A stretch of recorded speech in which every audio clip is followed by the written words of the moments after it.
The language of science defined through place. Queens Park Moonee Ponds.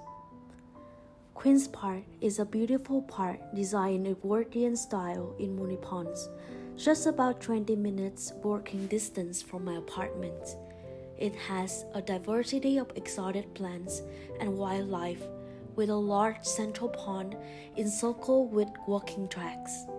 During the COVID-19 pandemic, I had spent hours wandering around every single corner of this park to calm my anxiety, so I knew the place. At least that's what I thought. I've been to countless of places, but I never felt any sense of belonging to any of them, and of course, to this particular park, since I grew up in Ho Chi Minh City, Vietnam, where the weather, the atmosphere, the ecosystem, and the people are completely different. As Anne Pello stated, we live in a culture that dismisses the significance of an ecological identity, a culture that encourages us to move around from place to place, and that posits that we make home by the simple fact of habitation, rather than an intimate connection to the land, the sky, and the air.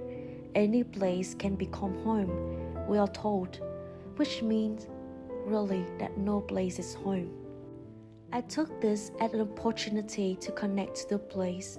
I walked toward the lake as I remembered, being present open spaces to rethink pedagogies as a way to think with concepts and ideas rather than thinking about or consuming content.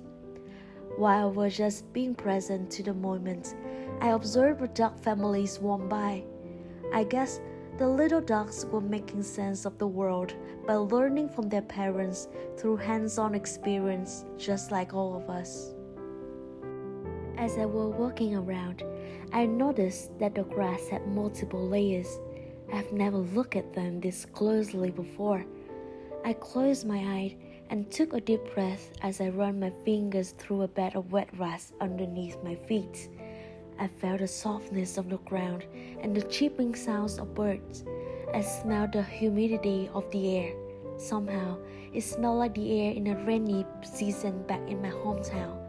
I guess because I was using all my senses to feel the place, following the multisensory method, out and about.